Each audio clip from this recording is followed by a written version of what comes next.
પ્રસ્તુત છે કાર્યક્રમ આજના અતિથિ.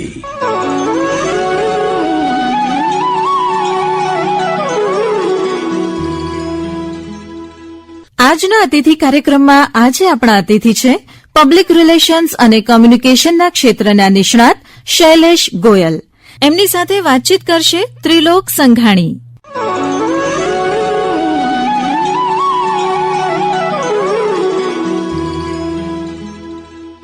મિત્રો નમસ્કાર. મિત્રો આપનું સ્વાગત અને આપણા મહેમાનનું પણ સ્વાગત કરીએ. આજે આપણી સાથે છે શ્રી શૈલેષ ગોયલ. શૈલેષજી, આપને નમસ્કાર. નમસ્તે તિલકભાઈ. નમસ્તે મિત્રો. શૈલેષભાઈનો સંબંધ આકાશવાણી સાથે બહુ જૂનો છે. ઘણા બધા વર્ષો એમણે આકાશવાણી સાથે જોડાયેલા રહ્યા છે અને આજે એક લાંબા વિરામ બાદ ફરી પાછા આકાશવાણી સાથે જોડાયા છે. શૈલેષભાઈ, એક રીતે જોઈએ તો એક ફરીવાર આકાશવાણી પરિવારમાં આપનું અમે સ્વાગત કરીએ અને આજે આપણે વિગતથી થોડી વાત કરવી છે. શૈલેષભાઈની ઓળખ આપને શ્રોતા મિત્રો આપી દઉં તો તેઓ PR કન્સલ્ટન્ટ છે, પોતાની PR એજન્સી ચલાવે છે, કોમ્યુનિકેશનના એક્સપર્ટ છે અને ઘણી બધી સંસ્થાઓ સાથે જોડાયેલા છે, શિક્ષણ સાથે પણ જોડાયેલા છે. શૈલેષભાઈ, આ બધી ઓળખ મેં આપની ટૂંકમાં એક વાક્યમાં અથવા તો થોડા શબ્દોમાં આપી દીધી, પણ આપણી જે ઓળખ બનતી હોય એમાં આપણા વર્ષોની મહેનત હોય, આપણો અભ્યાસ હોય, આપણે જેને સામાજિક પરિવેશ કહેવાય, ઘણી બધા ફેક્ટર્સને કારણે આપણી ઓળખ બની હોય અને આપણું જે ઇન્ફોર્મલ અને ફોર્મલ લર્નિંગ બંને પણ એમાં ભાગ ભજવતું હોય. તો આ ઓળખની પાછળની આપણી જે મહેનત હોય એમાં હું હંમેશા એવું માનું છું કે આપણા જે શરૂઆતના વર્ષો જે હોય, જેમાં આપણું ઘડતર થયું હોય, બહુ મહત્વની વાત હોય. શરૂઆતના વર્ષોની વાત તમારા શબ્દોમાં થોડી કહેશો શ્રોતા મિત્રોને? ખૂબ ખૂબ આભાર તિલકભાઈ અહીંયા આજે આમંત્રણ કરવા માટે. મારી જર્નીની શરૂઆત આજે હું જે ક્ષેત્રમાં છું એમાં મારા શરૂઆતથી વર્ષોના બી બહુ જ ખૂબ ફાળો છે એવું હું માનું છું. તો હું એક નાનકડા ટાઉનમાંથી આવું છું, શહેરમાંથી, જ્યાં બહુ લિમિટેડ રિસોર્सेस હતા અને લિમિટેડ ભણતરની સુવિધા હતી. બરોબર. પણ અમારા અધ્યાપકો બહુ સિન્સિયર અને સિરિયસ હતા. એ લોકો જેમ અમને કરતા હતા એ લોકો અમને બહુ એકદમ તૈયાર કરવા માટે મોટિવેટ કરતા હતા અને દરેકને જેમ કરવું જોઈએ, દરેક શિક્ષકને મોટા ખ્વાબ બતાવતા હતા કે તમારે મોટા અધિકારી બનવો છે અથવા ડોક્ટર, એન્જિનિયર, જે એ વખતે બધું એ જ ચાલતું હતું. તો એક મોટા વ્યવસાયો હતા, એના માટે તૈયાર કરવા માટે અમને બહુ પ્રેરિત કરતા હતા. અને એમનું કહેવાનું એ બી હતું કે ભાઈ પાઠ્યપુસ્તકો તો તમારે ભણવાનું જ, પણ એ સિવાય બી તમારે જો આપણે કહીએ કરંટ અફેરની અથવા પાઠ્યક્રમ વગરની વસ્તુઓ બી વાંચવાની, જેમ કે નાનકડી વસ્તુ છે કે અખબાર પડો, પત્રિકાઓ પડો, ત્યાંથી કે એ વખતે તો એટલા બધા નથી હતા, રેડિયો સુનો, ટીવી બી ત્યાં સુધી આવ્યો નથી. તો અમે એટલે આવ્યા એક સિન્સિયર બોય, તો અમને બી એવું લાગે કે સાહેબ લોકો જો કહે છે આપણે માનવું જોઈએ અને આપણે ખાસ કરીને એક મોડરેટ પરિવારમાંથી આવીએ તો આપણને બી હોય કે આપણે કંઈક બની શક્યા તો આપણે પરિવારનો ઉદ્ધાર થશે. તો એવું વિચારીને અમે સ્કૂલ સિવાય લાઇબ્રેરીમાં બી ઘણું બધું ટાઈમ પસાર કરતા હતા અને ત્યાં લાઇક માઇન્ડેડ લોકો મળતા હતા, તો એ લોકો જોડે વાર્તા કરતા હતા. તો દરેક પાસેથી આપણે કંઈક ને કંઈક શીખવાનું મળે, આપણે જાણીએ છીએ. એ બધી તરીકે અમને થોડો ધીમે ધીમે આપણે ઘેરું લાગ્યું વાંચવાનું. અને પછી મેં જયારે એન્જિનિયરિંગ કોલેજમાં એડમિશન લીધું તો ત્યાં મેં ભલે એન્જિનિયરિંગ ભણતો હતો પણ મારું લખવાનું અને બહુ આગળ થતો રહ્યો. એટલું કે હું બીજા ત્રીજા વર્ષમાં જયારે એન્જિનિયરિંગમાં હતો તો ત્યાંના એક સ્થાનિક અખબાર જોડે સંકળાઈ ગયો. શું વાત છે! શરૂઆતમાં એ ટ્રાન્સલેશનનું મને કહેતા હતા કે મોટા ઇંગ્લિશ અખબારોમાંથી જે દરેક નાના અખબારો કરે છે, તો એનાથી મને થોડી આવડત આવી કે ભાઈ કઈ રીતે લખાય. અને કેમ કે ઇંગ્લિશ અખબારોનો જો કલમ્સ હોય અથવા સમાચારો હોય એની પદ્ધતિ હોય એના પરથી શીખવાનું મળે આપણને. તો અનુવાદમાં મેં ઘણું બધું શીખ્યો. પછી એના પરથી મેં લખવાનું ચાલુ કર્યું. તો મને એક કોલમ સ્પેસ બી આપી. હું રમતગમતમાં એટલો માસ્ટર નહીં હતો તોય મને રમતગમતનો રિવ્યુ કરવા માટે આપ્યું. પછી પોલિટિકલ રિવ્યુ, વર્ષ મને દુનિયાની વર્લ્ડ અરાઉન્ડ અસ કરીને એક કોલમ આપ્યું.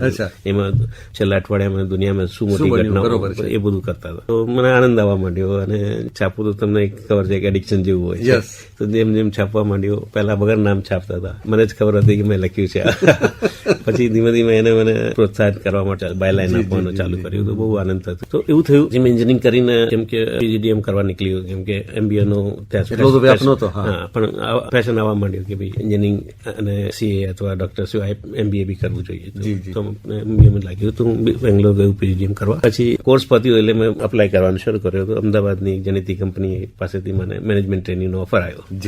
તો તો that's how I landed in Ahmedabad. અચ્છા, અને પછી અમદાવાદમાં હા, 35 વર્ષ થઈ ગયા મને. જી, જી. એવું છે. ત્યાર પછી એક બીજા જણી ત્યારે જયારે મેનેજમેન્ટ ટ્રેનિંગ મારો પૂરો થવાનો આવ્યું, મને ત્યાં કદાચ આટલું મજા ન આવી, કેમ કે બધું પ્રોડક્શન ફ્લોરનું કામ હતો. જી, જી, જી. પણ ત્યાં એ જ વખતે અહીંયા એક જાણીતા પબ્લિકેશન સમૂહ દ્વારા આખો મોડર્નાઇઝેશનનો અને નવા પ્રોજેક્ટનો લોન્ચ કરવાનો આવ્યો. તો એની બી ઘણી બધી વેકેન્સી નીકળી, તો હું અપ્લાય કર્યો. જી, જી. અને મારા પીજીડીએમ બેસિસ પર અને મારા જો થોડા ઘણા લખાણ એમને બતાવ્યા સેમ્પલ્સ, એના પરથી મને એ લોકો સિલેક્ટ કર્યું. એટલે માધ્યમ સાથે જોડાવાનું મળ્યું.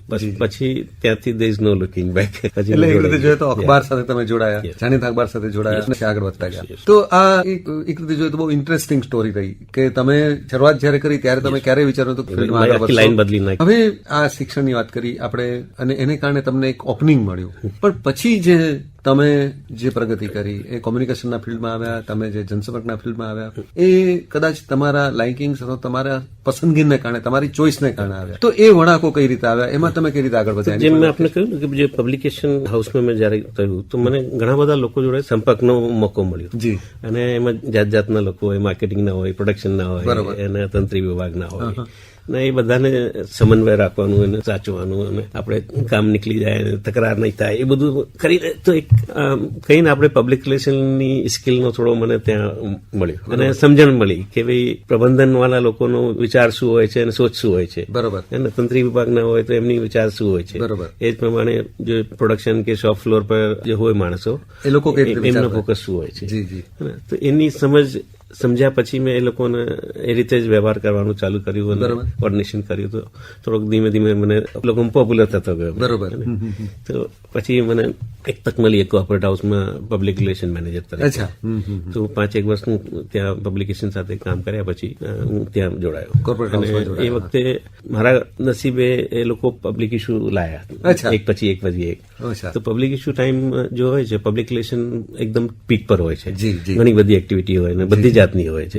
અને print, online, electronic, television, investor relation બધું હોય છે. તો એક પછી એક 3 પબ્લિક ઇસ્યુ થયા. તો એનાથી આઈ વોઝ નેક deep in to the hardcore PR.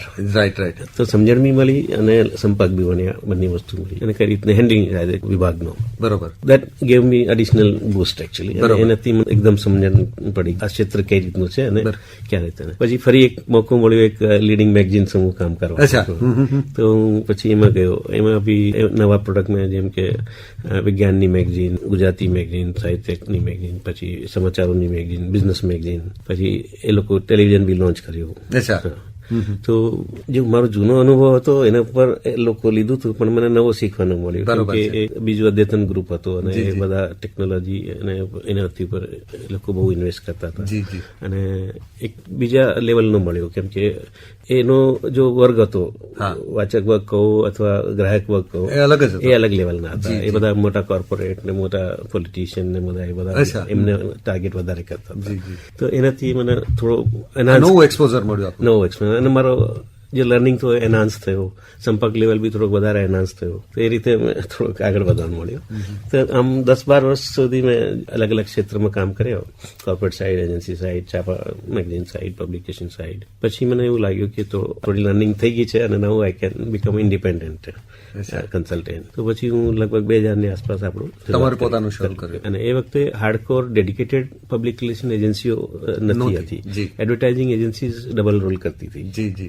અને જેને પબ્લિકેશનનો મેન્ડેટ મળતો હતો એ જ લોકો કરતા હતા. બરોબર. અને એવું થયું કે જયારે મેં સ્ટાર્ટ કર્યું, એ આપણે કહીએ ને કે સરમંડાતે ઓલે પડે.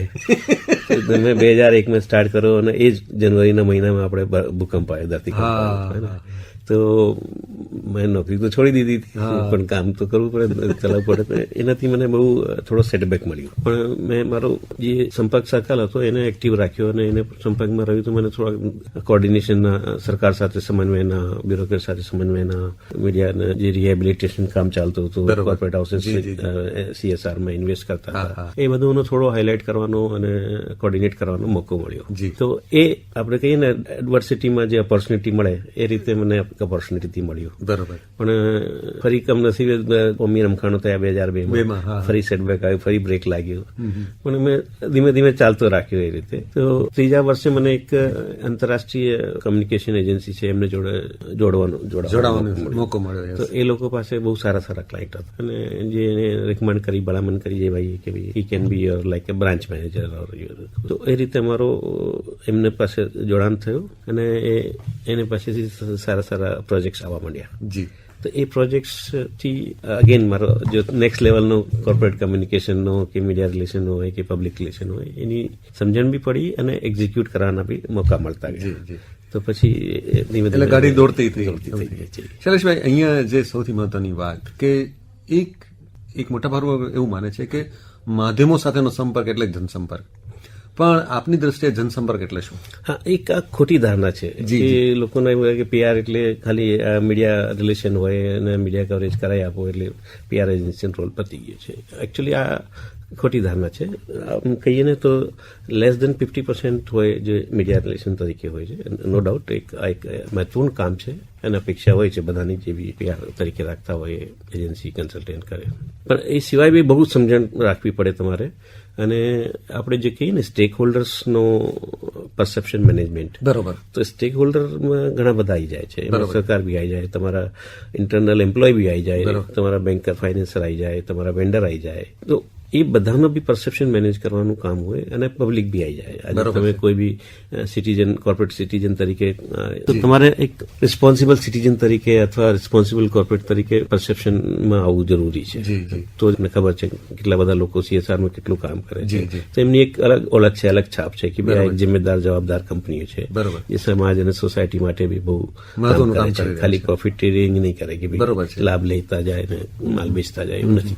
એવા બધા જે પરસેપ્શન મેનેજમેન્ટના પાસાઓ છે એને આપણે કામ કરવું પડે. અને એના માટે જરૂરી નથી કે મીડિયા રિલેશનમાં તમે મીડિયાનો યુઝ કરીને જે એનું પરસેપ્શન બનાવો. એના માટે તમે ઘણા બધા ઇનિશિયેટિવ લો જે લાંબા ગાળાના હોય. અને ધારણ કે એક આઈટી કંપની હતી, આઈટી કંપનીનો એક્સપોઝર લિમિટેડ હતો અને એને મીડિયા પોસિબિલિટી બી લિમિટેડ હતી. બરોબર છે. પણ પછી અમે લોકો બધા બેસીને એકવાર થિંક ટેન્ક બેસ્યું હતું. પછી હતું કે એ લોકો આપણે લોકોને ફિટનેસ ને ચેરિટી બંનેની આદત માટે એક ચેરિટી વર્ક ચાલુ કરી. બરોબર છે. તો એ ચાલુ કર્યું તો 10 વર્ષમાં એ ઉગી નીકળ્યું અને જે એનજીઓઝ ને શૈક્ષિક સંસ્થાઓ હતી એમને લાભ આપવાનો ચાલુ કર્યો.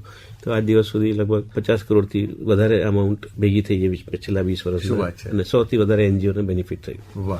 તો એક પ્રોપર્ટી થઈ ઉભી, ઇન્ટેલેક્ચ્યુઅલ પ્રોપર્ટી જેને કહેવાય, અને એક પબ્લિક રિલેશનનો એક મહત્વનો પાસો એમાંથી ઉભો થયો. એ રીતે એટલે આપણે એવું કહી શકીએ કે તમારે થોડો ઇનોવેટિવ થવું પડે, તમારે નવા રસ્તા શોધવા પડે અને નવા રસ્તે જવાની હિંમત પણ દર્શાવવી પડે, એવું આપણે કહી શકીએ. તમારા લગતા કેટલા લોકો કેવા લોકો છે અને એ લોકોના દિમાગ સુધી આપણે જો ઇમેજ મેનેજમેન્ટ કરવું હોય, પરસેપ્શન મેનેજમેન્ટ કરવું હોય તો એ લોકો પાસે પહોંચવા માટે આપણે નવતર પ્રયોગો કરવા પડે. બરોબર છે. તો વાત શૈલેષભાઈ કહી. હવે શૈલેષભાઈ, આવું જ એક મહત્વનું ક્ષેત્ર આપણે જેને પ્રત્યાયન એટલે કે અંગ્રેજીમાં એને શબ્દ છે કોમ્યુનિકેશન. હવે સફળ પ્રત્યાયન માટે આપની દ્રષ્ટિએ શું હોવું જોઈએ, શું ભૂલો આપણે ન કરવી જોઈએ? એક પ્રત્યાયન કરતા તરીકે, એક કોમ્યુનિકેશન એક્સપર્ટ તરીકે તમે શું સલાહ આપશો?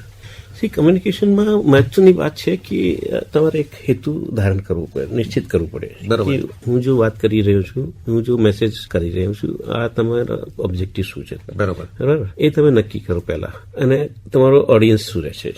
આ બે વસ્તુ થઈ જાય તો પછી તમે ટૂલ્સ આવે પિક્ચરમાં. બરોબર છે. કે મારો આ વસ્તુ આ મેસેજિંગ કરવી છે અને આ લોકો સુધી પહોંચવું છે. બરોબર. દેન એવું કે આ લોકો સુધી પહોંચવા માટે મારે કયું માધ્યમ સારું રહેશે, કયું ટૂલ વાપરવું સારું રહેશે, હે ને? પછી એમાં તમે એક ક્લેરિટી રાખો. મેં જોયું કે ઇવન કોર્પોરેટ્સમાં બી ટેવ હોય કે લોકોની હોય એક તક મોકલ્યું છે અથવા તમે એક પૈસા એમાં ઇન્વેસ્ટ કરી રહ્યા હો તો બધું કહી નાખો. અચ્છા, હે ને? તો એ આખો નિબંધ લખી નાખો. એવું નથી. બરોબર છે. અત્યારે જે તમારો હેતુ છે તમે એના પર ક્લેરિટી રાખો અને એના પર ફોકસ રાખો. બરોબર છે. અને એને આસપાસ તમે તમારી જો સ્ટોરી ટેલિંગ કરી એ કરો તો એમાં શું હશે કે તમારો ઇમિડિયેટ પર્પઝ બી સોલ્વ થશે અને લોંગ રનમાં તમારી છાપ બી ઉભી થશે કે આ લોકો એક ક્લિયર કમ્યુનિકેશન વાળા લોકો છે. મહત્વનો પાર્ટ છે તમે જે કહી દીધો. અને એક વાક્યમાં પણ તમે બહુ મહત્વની વાત કહી દીધી. અને સામાન્ય રીતે આપણે જયારે વ્યક્તિગત પ્રત્યાની એટલે વ્યક્તિગત કોમ્યુનિકેશનની વાત આવે એમાં પણ આ જ વસ્તુ લાગુ પડે. એને પણ સફળ બનાવવા માટે આપણે શું ધ્યાન રાખવું પડે? કમ્યુનિકેશનમાં બી શું છે કે ઇન્ટરપર્સનલ બહુ જરૂરી છે. અચ્છા. તો હું તમને અંગ્રેજીમાં ભરભસ કર્યા કરું અને સામેવાળાનું ગ્રાસ્પિંગ લેવલ ઓછું હોય તો એ બી ના ચાલે. બરોબર છે. એટલે વન વે કમ્યુનિકેશન થયો. તમે કહ્યું હું તો કહી દીધું હતું એમને, પણ સામેવાળો ગ્રાન્ડ નથી કર્યો તો એ બી નહીં ચાલે. બરોબર. સામેવાળાનું મૂડ અને માહોલ કેવું છે એ બી તમારે જોવું પડે કે અત્યારે તમે તમારી એક મહત્વની વાત કરવા આવ્યા અને પેલાનો મૂડ ઓફ છે અથવા એ કામમાં બીજી છે અથવા રશિંગ અવરમાં હોય. બરોબર. તમે કહી દીધું અને કે હા હું કરીને પેલો કહી દેશે અને પછી કામ નથી થયું. બરોબર.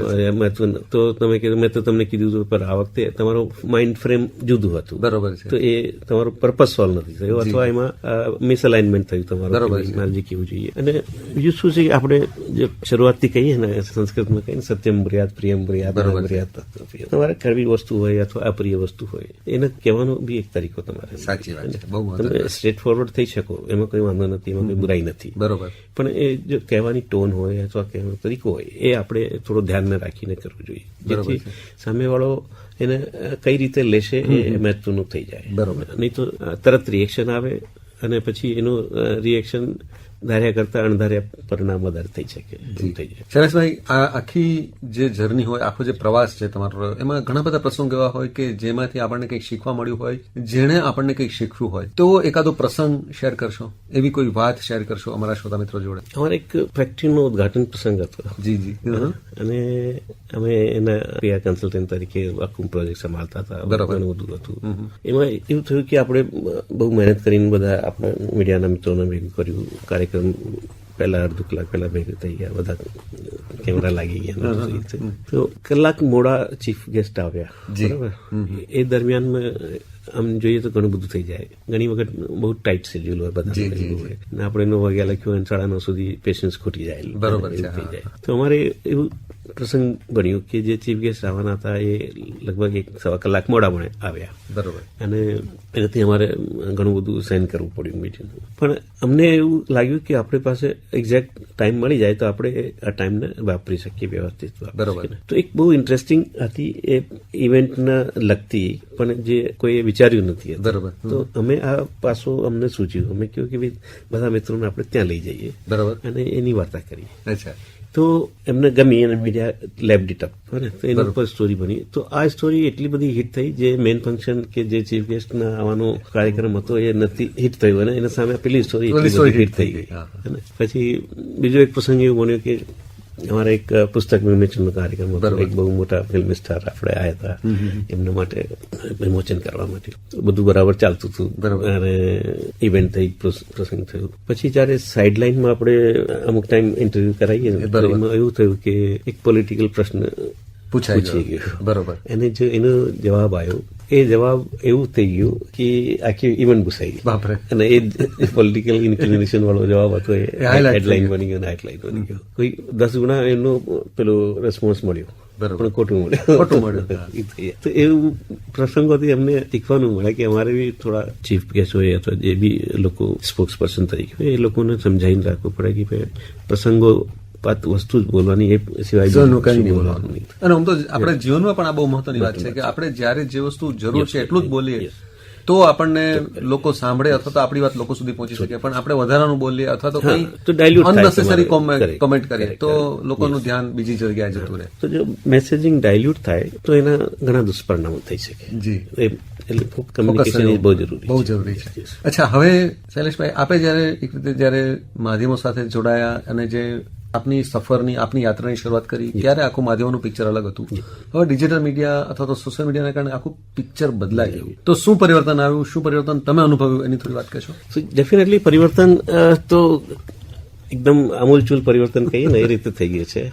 એક જમાનામાં હું સ્કૂટર પર જઈને બધી પ્રેસ રિલીઝનો પ્રિન્ટો મોકલી આપીને આવતો હતો. ત્યાં અડધો કલાક વિતારીને 2 મિનિટનો શબ્દ એમને સાથે કરવાનો ધીમાનો એ બધું હતું.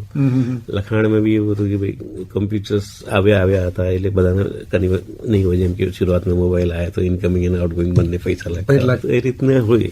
તો એ લોકો બહુ આમ કહીએ તો કપરો સમય હતો પણ એ વખતે આપણે અનુકૂળ એ વખતની ટેકનોલોજી હતી, એ બરોબર. વખતે કર્યું છે. આજે તમે જુઓ તો બધી વસ્તુ આંગળીને ટેવે થઈ જાય અને તમારે કશું ક્યાંય જરૂર નથી. આજે તમે એક મોબાઈલ ફોન છો એટલે તમારો ઓફિસ બી તમારા જોડે છે, ઘર બી તમારો, બેંક બી જોડે બધું તમારે સાચી છે. વાત છે. અને બધું મીડિયા બી તમારા જોડે એક ફ્લેશમાં તમારે બધું નીકળી જાય. તો આ સફર થયું છે ડેફિનેટલી ટાઈપરાઇટરથી માંડીને આજ સ્માર્ટફોન સુધીનો, આર્ટિફિશિયલ ઇન્ટેલિજન્સ અને ક્લાઉડનો. And it is for good for everybody. માનવ પ્રજાતિનો વિકાસ દર્શાય છે. બરોબર છે. હવે તો .com બી જોયું છે, અમે બધું જોયું છે, પ્રિન્ટ જોયા, અને તમને કહ્યું શરૂઆતમાં બ્લોગ થી પ્રિન્ટિંગ બી જોયું છે. અને આજે તમે બોલતા જાઓ ને છપાતું જાય એવું થઈ ગયું છે. ફ્રાન્સનો એક અખબાર છે, આખો AI થી નીકળ્યું છે, આખું વગર હ્યુમન ઇન્ટરવેન્શન. હેડલાઇન થી માંડીને, કન્ટેન્ટ થી માંડીને, છેક સુધી. એટલે આ બધું વેલકમ ચેન્જીસ છે અને આપણે એમ્બ્રેસ કરવું જોઈએ ટેકનોલોજીને. જે બી ચેન્જીસ થાય બરોબર, એનાથી ડરવા કરતા આપણે એને સાથે ચાલવાની કોશિશ કરવી જોઈએ. જે આપણે ઘણા બધું લોકો કહીને કે ભાઈ ઘણા બધા જોબ જતા રહેશે, થશે, એ બધું ક્યારે થશે જયારે તમે એને શીખવાને તૈયાર નથી થતું. જી, તો તમે રેસમાંથી પાછળ નીકળ્યું ને અંતે તમે તમારે સતત શીખવાની એટીટ્યુડ રાખવો પડે. તો જેમ બેંકમાં આપણે જોયું હતું કે કોમ્પ્યુટર્સ આવ્યા તો બધા હડતાલ પર ચલા ગયા કે અમારા જોબ જશે ને એવું બધું થયું. પણ જેમ શીખવા માંડ્યા હતા એ લોકોને એમ ઇન્ટરેસ્ટિંગ થયું. આજે બધું ઓનલાઈન છે. તમને આજે અત્યારે રાઈટ નાવ તમારા અકાઉન્ટમાં કેટલા પૈસા ને કેટલા ટ્રાન્ઝેક્શન ખબર પડી જાય. એ જ રીતે આજે માધ્યમોમાં બી એવું થયું છે. ઘટના જેમ તરત તમારા પર આવી જાય, વોટ્સઅપ થી આવી જાય, અથવા ઓનલાઈન વાળા જે પોર્ટલ છે એના પર તરત આવી જાય. બરોબર. તો એનું ઘણું બધું લાભ બી છે, દુષ્પરિણામ બધું થયા જ છે, નો ડાઉટ.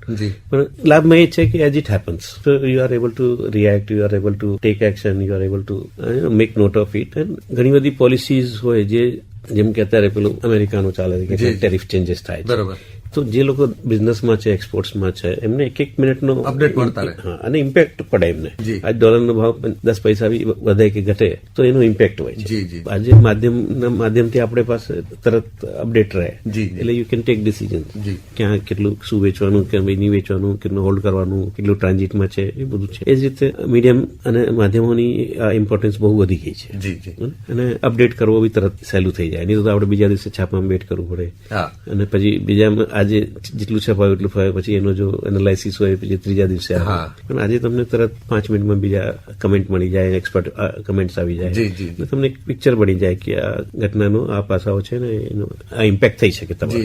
એવું બધું છે. એટલે એક રીતે જોઈએ તો તમને ઓવરવ્યુ આખો મળી જાય, તમને બધા પાસાઓને તમે માહિતી મળી જાય. બહુ જ મહત્વની વાત. ટેકનોલોજી તમને એફિશિયન્સી વધારે અને તમારું કામ ઓછું કરે, પણ તમે એક ટાઈમ જે ઓછું કરે ને એ તમે વધારે ઇમ્પોર્ટન્ટ કામ લગાવી શકો. એનો એ ઇમ્પોર્ટન્સ વધારે થઈ જાય છે. બરોબર. અને જે ઇમ્પોર્ટન્ટ વસ્તુ હોય કમ્યુનિકેશનની અથવા માધ્યમની, એ તમે સિલેક્ટ કરીને પ્રાયોરિટાઇઝ કરી શકો. બરોબર.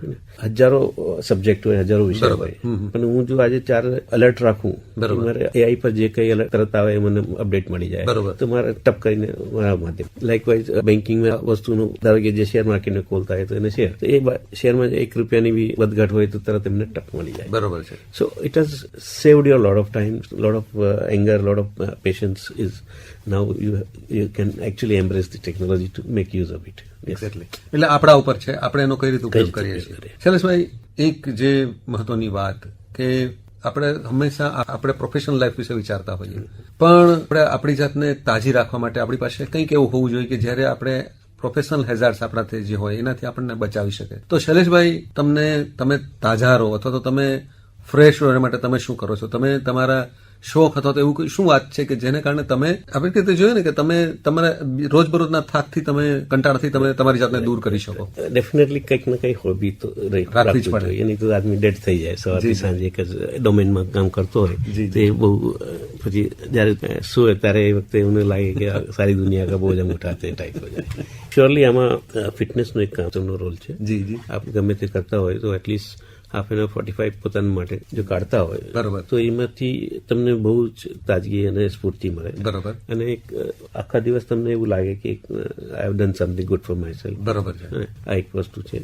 સંગીતનું બધું કહે છે, તમે શું વિચારી શકો, તમે ટેસ્ટ અને પ્રિફરન્સ જુદી જુદી થઈ શકે, but any kind of music is always, તમે ફોલો કરતા હો. So can be as good as simple as bhajan, it can be as simple as meditational music, it may be as good as Bollywood music, whichever music હોય. પણ હા, જે તમે relate કરી શકો અને જેમાં તમને આનંદ આવતો હોય તો એ તમારે રાખવું જોઈએ. બરોબર છે. અને વચ્ચે વચ્ચે બ્રેક કરીને અથવા before sleeping any type you should consume it, બરોબર છે, so that you don't get consumed. બરોબર છે. અને પ્રકૃતિ અને પ્રવાસનો શોખ છે. મહત્વ છે, બહુ મહત્વની વાત. કોશિશ કરીને દર 3 મહિને કે 6 મહિને ડેફિનેટલી એકાદ નાનો વિરામ લઈ લો, બ્રેક લઈ લો. એમાં પરિવાર સાથે જાઓ વધારે important, so that you can also have family time together. બાકી રૂટીનમાં ફેમિલી બધા પોતપોતાના કામ હોય તો ત્યાં એટલીસ્ટ તમે ડિટેચ થઈને સાથે બેસી શકો. બરોબર તો એ મહત્વનું કામ છે. શૈલેષભાઈ, આમ તો આપણી વાતચીતમાં તમે આપણે કહેવાય ને કે ઘણા બધા તમે લાઈફ લેસન્સ તમે શેર કરી દીધા, પણ છતાં પણ એક કે બે મહત્વની વાત જે તમે એક સંદેશા રૂપમાં અમારા શ્રોતા મિત્રો હોય એ અલગ અલગ વયજૂથના હોય, અલગ અલગ વ્યવસાય સંકળાયેલા હોય, એને તમે એક કે બે તમારા લાઈફ સ્ટેશન શેર બે સંદેશ આપવાનું પસંદ કરો તો ક્યાં એક કે બે સંદેશ આપવાનું પસંદ કરશો? સાહેબ, મારું એવું માનવું છે ઘણી વસ્તુઓ તમારે લાંબા ગાળાનું વિચારીને કરવું જોઈએ. એના માટે પેશન્સની જરૂર હોય. બરાબર. અને તમારે giving back to the society કહીએ અને અથવા giving back to the place where you have earned or you have made your life, તો એના માટે તમારે સતત કંઈક ને કંઈક કરવું રહેવું જોઈએ. બરોબર. વધારે નહીં તો 10% ટાઈમ તમે જો એ રીતે બી ફાળી શકો તો એ તમને લાંબા ગાળામાં તમને ઉગી નીકળશે અને તમને એક સંતુષ્ટિ આપશે કે આઈ ડીડ કે ભાઈ. અને બીજું શું કે લોકોનો હવે પેલું ઇન્સ્ટન્ટ ગ્રેટિફિકેશનનો બહુ વધી ગયું છે. એટલે this is not good actually, કેમ કે તમને દરેક વસ્તુનો તત્કાલ લાભ મળે એવું નથી, જરૂરી નથી. બરોબર છે. અને એવું સોચવું ના જોઈએ, વિચારવું ના જોઈએ. એટલે ઘણી વસ્તુ એવી કરવી જોઈએ કે તમે કરીને ભૂલી જાવ. બહુ સાચું, બહુ મહત્વની વાત તમને કરી. કદાચ મળશે પાછો એનો પ્રતિભાવ મળશે અથવા લાભ મળે, નહીં બી મળે તો તમારે એવું માનવું કે ભાઈ મેં મારી લાઈફમાં એક અગત્યનું કામ થોડુંક મેં શું કર્યું છે. અને એના માટે પેશન્સની બી જરૂર છે. જી. અને ગ્રેટિટ્યુડ. બરોબર છે. આ બહુ મહત્વની વાત કરી છે. શું કે જે મળ્યું એના પર સંતોષ નથી રહેતો અને નહીં રહેવું જોઈએ કે મહત્વાકાંક્ષા હોય બધાની એવું છે. બરોબર. પણ ઇન ધ પ્રોસેસ આપણે ભૂલી જઈએ છીએ કે ભાઈ આપણને જેટલું મળ્યું એ બી ઘણા લોકોનું સપનું છે. સાચી વાત છે. તો આપણે એને એન્જોય કરીએ, આપણો આજ ન સુધારીએ તો કાલ ઓટોમેટિકલી સુધરી જશે. શૈલેષભાઈ, આ બહુ મહત્વનો સંદેશ આપણે આપ્યો.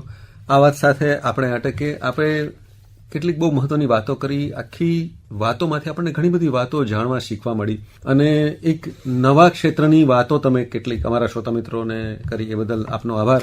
અને એક જે આપે વાતમાં આપની એક ફિલોસોફી કહી દીધી કે એ ફિલોસોફી સાથે આપ સતત આગળ વધતા રહો એવી અમારી શુભેચ્છા. અને ફરીવાર કોઈ નવી વાત સાથે મળીશું એ આશા સાથે. થેન્ક યુ વેરી મચ શૈલેષભાઈ. હું એના સાથે વિરામ કરીશ. જી. मैं अकेला चला था कारवां जिंदगी पे, लोग मिलते गए कारवां बनता गया, ऐसा तो ऐसा आप करते जाए, चलते जाए, लोग जुड़ते जाएंगे और ये कहीं ना कहीं आपको आपके भविष्य में एक अच्छी मजबूत नींव बनाएगा, डोर देगा और સંતોષ દેગા. જો સંતોષ હોના બહુ જરૂરી છે. સહી વાત. અને આજે આમંત્રણ આપવા માટે અને વાત કરવા માટે ખૂબ ખૂબ આભાર. થેન્ક યુ શૈલેષભાઈ. તિલકભાઈ, હમણાં જ આપ સાંભળી રહ્યા હતા કાર્યક્રમ આજના અતિથિ. આજના અતિથિ કાર્યક્રમમાં આજે આપણા અતિથિ હતા પબ્લિક રિલેશન્સ અને કમ્યુનિકેશનના ક્ષેત્રના નિષ્ણાત શૈલેષ ગોયલ. એમની સાથે વાતચીત કરી રહ્યા હતા ત્રિલોક સંઘાણી.